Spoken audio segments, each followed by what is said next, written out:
Applause entertainment நீலம் studios தயாரிப்பில் applause entertainment மற்றும் பாரஞ்சித் வழங்கும் மாரி செல்வராஜ் இயக்கத்தில் த்ருவ் நடிக்கும் பைசன் காலமாடான் வெற்றி நடை போடுகிறது.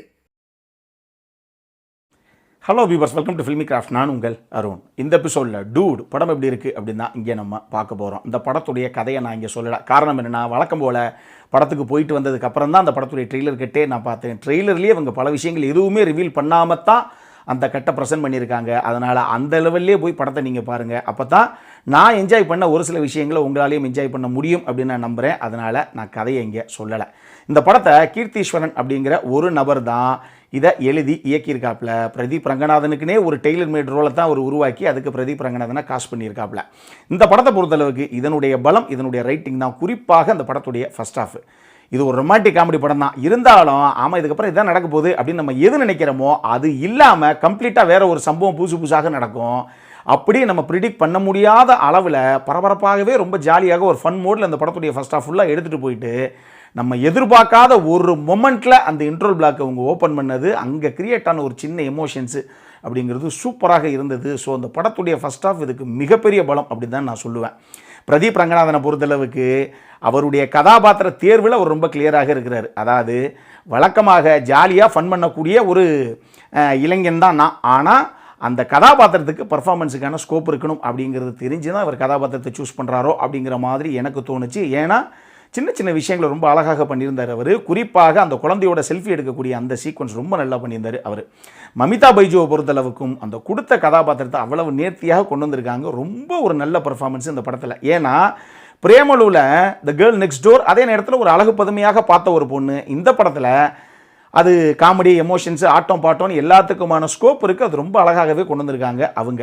அதுலேயும் குறிப்பாக பிரதீப் ரொம்ப சீரியஸாக ஒரு விஷயத்தை சொல்லும்போது, டே நீ அது சும்மா ப்ராங்க் தானே பண்ண அப்படின்னு பிரதீப் கிட்ட திருப்பி கேட்கக்கூடிய அந்த ஒரு மொமெண்ட் ஆகட்டும், டே நீ ஃபீல் பண்ணுற அளவுக்குலாம் நான் ஒன்றும் ஒருத்தான பீஸ் இல்லைடா அப்படின்னு அவர்கிட்ட சொல்கிற அந்த விஷயமாகட்டும், அந்த செல்ஃபி சீனில் இவங்க கண்ணாடிக்குள்ளே நின்று குமுறி அழுகக்கூடிய அந்த காட்சியாகட்டும்னு ஒரு சில விஷயங்களை ரொம்ப அழகாக ஹேண்டில் பண்ணியிருக்காங்க அவங்க. சரத்குமார் அந்த கதாபாத்திரத்துக்கு என்ன தேவையோ ரொம்ப கணக்கச்சிதமாக பண்ணியிருக்காப்புல. அதுவும் மமிதா பைஜூட் அந்த கண்ணை வச்சு பேசுகிற அந்த சீக்வன்ஸ் ரொம்ப சூப்பராக பண்ணியிருந்தார் அவர்.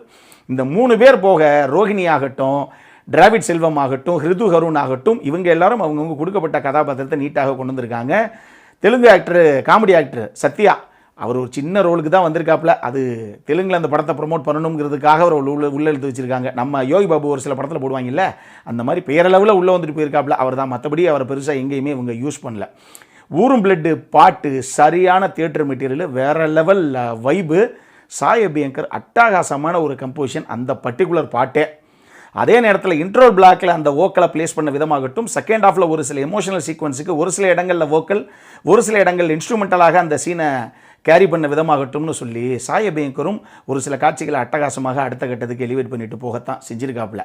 இங்கே பாரு, புருஷனாக இருந்தால் மட்டும் போதாது, அந்த பொண்ணை நீ மரியாதையாக நடத்தணும் அப்படின்னு பிரதீப்பை பார்த்து ரோகிணி சொல்லக்கூடிய அந்த ஒரு வசனமாகட்டும். இங்கே பாரு, லைஃப்பில் ஒரு சில விஷயங்களை நீ லெஃப்ட் ஹேண்டில் டீல் பண்ணனா லைஃபும் ஒன்று லெஃப்ட் ஹேண்டில் தான் டீல் பண்ணோம் அப்படின்னு பிரதீப் ரங்கநாதன் சொல்லக்கூடிய அந்த வசனமாகட்டும்னு சொல்லி ஒரு சில வசனங்களும் இந்த படத்துக்கு ரொம்ப உயிர்ப்பாகவே ஒரு சில இடங்களில் அழகாக உட்கார வைக்கப்பட்டிருக்கு அப்படின்னு தான் நான் சொல்லுவேன்.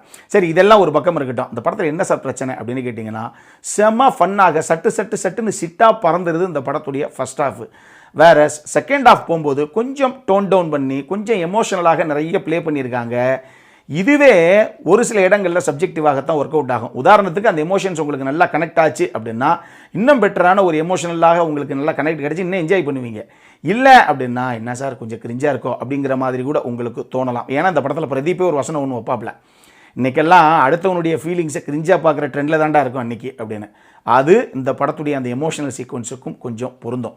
இன்னொரு இடத்துல ஒரு சில விஷயங்கள் சப்ஜெக்டிவாக ஒர்க் அவுட் ஆகிருக்கு. அது என்ன அப்படின்னா, இந்த படத்தில் சித்தரிக்கப்பட்ட ஒரு சில கதாபாத்திரங்கள் அவங்களுக்குள்ளே இருக்கக்கூடிய அந்த ரிலேஷன்ஷிப்பை அதை எப்படி அவங்க ஈஸியாக அக்செப்ட் பண்ணிக்கிறாங்க அப்படிங்கிற விஷயமும் நீங்களும் ஈஸியாக அக்செப்ட் பண்ணக்கூடிய லெவலில் இருக்கணும்.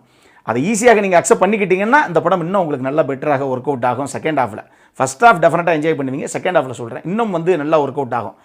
அது என்னங்க இப்படியெல்லாம் பண்ணி வச்சா என்னங்க அர்த்தம் அப்படிங்கிற மாதிரி யோசிச்சிங்க அப்படின்னா அதுக்கேற்ற மாதிரி தான் உங்களுக்கு அந்த ஒர்க் அவுட் ஆகிற லெவல் இருக்கும். இதை ஞாபகத்தில் வச்சுக்கோங்க. இந்த படம் ஒரு ரொமான்டிக் காமெடி படம் தான். காமெடி படத்தில் லாஜிக் பெருசாக எதிர்பார்க்கவே மாட்டோம்னு வச்சுக்கோங்களேன். இருந்தாலும் இந்த படத்துடைய கடைசியில் ஒரு மினிஸ்ட்ரி ஜெயிலில் உட்காந்துருக்கிறதெல்லாம் வந்து கொஞ்சம் சினிமாத்தனமான காட்சிகள் தான். அது ஏன் சொல்கிறேன் அப்படிங்கிறது நீங்கள் படத்தை பாருங்கள். அதை நான் பெருசாக இங்கே ரிவீல் பண்ண முடியாது.